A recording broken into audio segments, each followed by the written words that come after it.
Power का मकर है कासत के कोई नहीं आने लागा जो आज का लंबी लो है आएगी बिशोरी की नद्रा स्वाई जा कोई चिंगलक लंबी ना बापा सोंदा चिंगले हो रहे गनी के कारक तगा से लंबी के से क्या मजा ना सारी नो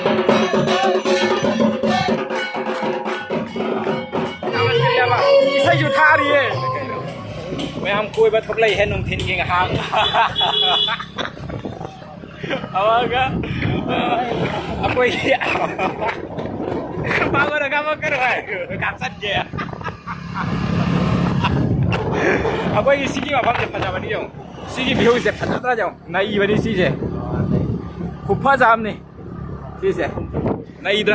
अदुगा अकोई ना पीएंगे इधर तो सिगाई से सिगाई उपामी जैसी से गणेश थोड़ी है ना हाई ना क्या बस है जैसे गणेश की साइवो नमक कोई ना करो तो उड़े ना थोड़ी है ना आदि उगी मरा तो ना तो उड़े बहमरा अदो असिगा तुम क्वेश्चन ना थमी अदुगा आदि मोई खुरम खुलम ना आदि ताऊने याबा मिसिंग आदि दुपति कना दरा संदान संदा दगा अकोई कोई से कदाई कदाई नो लंबी मांग ना तो कनी को जिया पराई में अगाई ओ फचई नि सिमा बमजा खुफा जामनी है बमजा आओ सोंदगा से जंगे मा ओइ कयो एक्सीडेंट होरम गनी मसी तो जों सन थौरी से कमायना थरमिना जों पुल्ली बमी सिंग पूरा सन गा मदनी पूरा चक्टिंग न कनो तो उन थमिया बाइदी मोगी सजी का चारा उना भी मोगे थमिना बरद्रा ना छुएंगे मफम जे फजादा जों मैम से वाह व्यू से अखोई साइड व्यू जे फजा बने अखोइना लाखबीदबई वानी अखोई सी मनिंग लोन ताबा साइड से व्यू से नई रे सी से पूरा मफम जे जोने सोनगा से हाना खाली रे मनी सोनगा सिटी कनो ताव करे जुम करी करी सारे सी से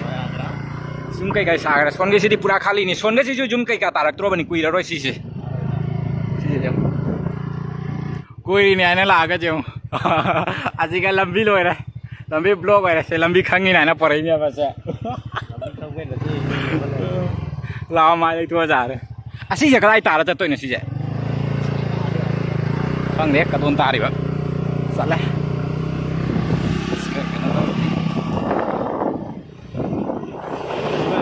हम सिंगे फजाता जो ने हम से नहीं रहे फजारी ना से कैसे जो अखोई साइज से लोइना अखोई मैते अमता तादेबा सी मसांग स्कर्टिश सी मसांग जे लोइना मैते अमता तादेबा साइज अखोई विष्णुप्रिया मणिपुरी हाइना मैताने अखोई मैते की ड्रेस का सेट बरो मैते का मानबा अदुगी मोई जाति नने बसे अखोई ओकाक सांग आपगे होरगा सी मसांग से मोई जाति नता अनंबा लोइना ताराबनी फजे मफम से अखोई स्पाइनल नुथि बरम द कोई बथोरक से अमुक एना मफम से फजबा आदि इन मने अखोई मिट खरा चंगा कोई मतांग आई समसिनी लोय रे हनक समसे के दिरो का देखो जरबु दुमाय पता तो इतना थाउ ले रसिने एकदम ड्रू डाउन कर जन जाबा दुना आई सब्जेक्ट ने एकदम खावनी मतलब जा रे समसे हनोय सला बगी तब या खन दे सोम नफम जी बुंगे ए नफम के लोय न फजाइए काय से कोई नो अदो कोई तो कला पछ के दी या स्वाइस के न जपनी डोन बॉस्को जपनी स्वाइस के हमरा gitu tadi.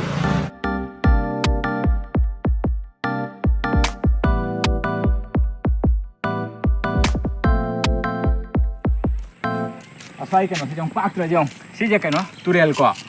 Turel Ghaghara turel na tra. Ghaghara ni. Siga lai thada nei na tra phagi lai kan da puja phacha da. Durga puja matam da ga lai ga thada nei son da si jong nei.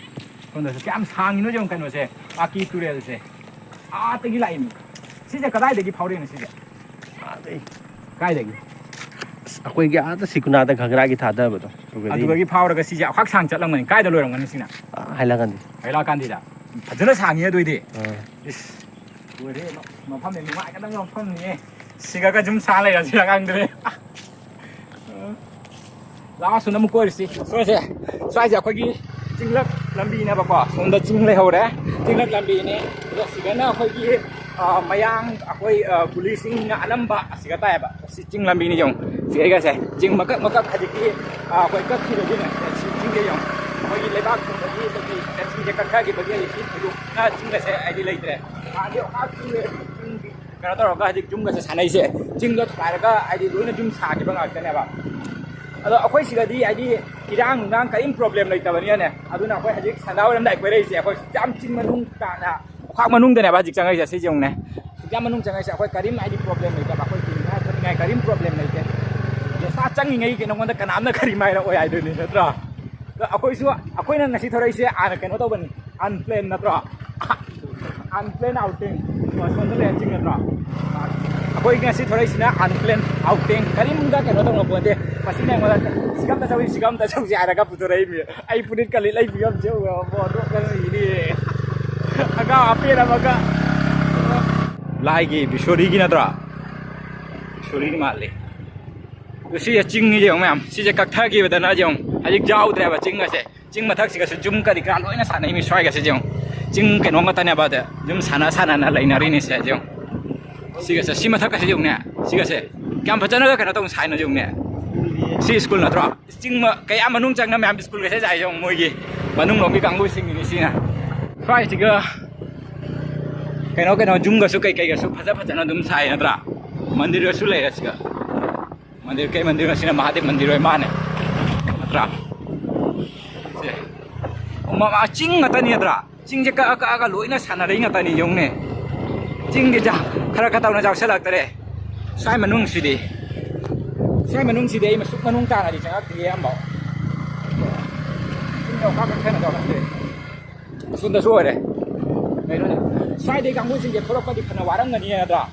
ma sai gari rek ra di manung chang na ka to re se phorok pa di wan ye sa ti na ai di manung da jam chang nya ba ko ata gi gari khom phang moi point tu gi phang ba da ka kui jang ne kum khai mu kwe na chang ni swai si di pura jungle manung du mai na ni atra jungle ni ne swai si di pura jungle ni yong wasting ani gi karak ta ga se lambi ga se kyam phajana sari no nei re si ge kanggo sing se nei re lambi se मैम इंगना चिकना लै गार बने सिगुम्बा आइदि सिगुम्बा मफम अमदा लागा लैताय पूरा फजना चिइबो आइदि गाड़ी उरागी अखोगी टाउनी गाड़ी उरागी मखोनसु तादबा अदगी लांगबा खोपा मी लांगबा खोपासु थोइदोकना तादबा आम साथीना चिकना लैगदबा मफम अमानि अदुगा तहुबतबु को आइदि नारकपा खंदे अदगी कैगुम्बा अलुबा थबा अमा जथोकपा मतमददि खरा वागानि आइदि सुमाइना कनो तौरबानि ने मफम से जोंने सोने जों हलो मफम साथीना अखोगी जाम साथीना चिअगा हाइ नुगाइबा मफम नेबा नुगाइ अब अखोइसु हन्नबा तौरागे हजिक से ब्रो अखोइसु हन्नबा तौरागे आई मोबाइल बैटरी चार्ज तौसलक्त्रेबा मफम से नुगाइ लैबगिदि कोइबा खोटपा अक्का कोइबा लाइनबा अदो मैम हजिक से संदा दबु थुरपनि नसाइ अखोइ हलकपदा कनो तौखराबा आइदि संदा दु ममसन करे मोबाइल सु स्विच ऑफ ओइखरे अदुना वीडियो जतै कापा ngawद्रेबा तो हजिक आई संदा द थोरैसिना अखोइ सिगा हजिक गणेश पूजा तौरेबा हजिक गणेश पूजा चट्लेबा अखोइ सिगा अदु दो हजिक से पूजा दो सिगा लैरे पूजा सिगा लाले तो हजिक से लाइफ खोइ मुगाइन थोरपनेबा तो मूर्ति सु जाम साथीना फजै दुगा जाम साथीना सु चाउरेबा मूर्ति से अदो आई जेखलाके मैमदा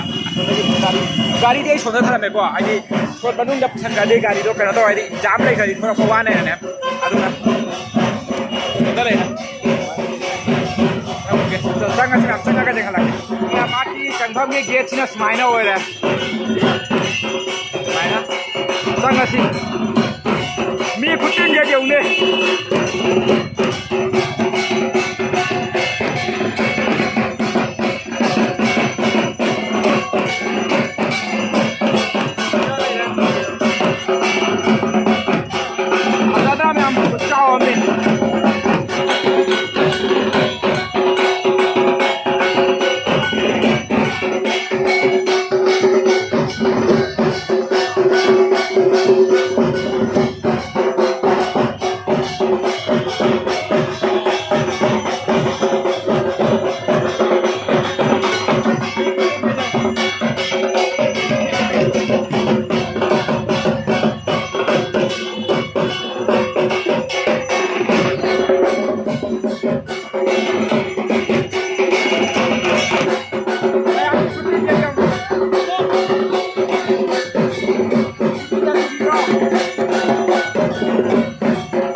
फजन तिल्लिए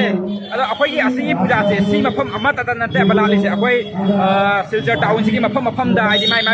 पंडाल सारगा लोइना लालिने बा अदो अतई मनुंग सिलचर टाउन मनुंग दुदी चंगरोय आइदि गाड़ी जाम साथीना जाम ओइरनी कोरपा ngambay वाले चंग्रासु दुम जाम दुदो फासीना लैदोइना बा तो असि सिना अखोई मेन टाउन नते असिना अखोई की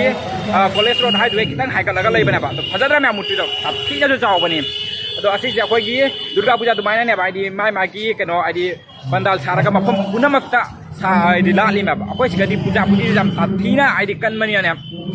पूजा मतम से सुम जौरादि नुंगाई अदो मनुंग की चंगारोय को गाड़ी से लेरे तो मैम हजिक से हन्नबा तौरगे तो वीडियो दिगा सिगदि फाइदा सम लोइसलागे तो मैम वीडियो से तो मैम सपोर्ट होइना लाइक शेयर मदि सब्सक्राइब तो गिरम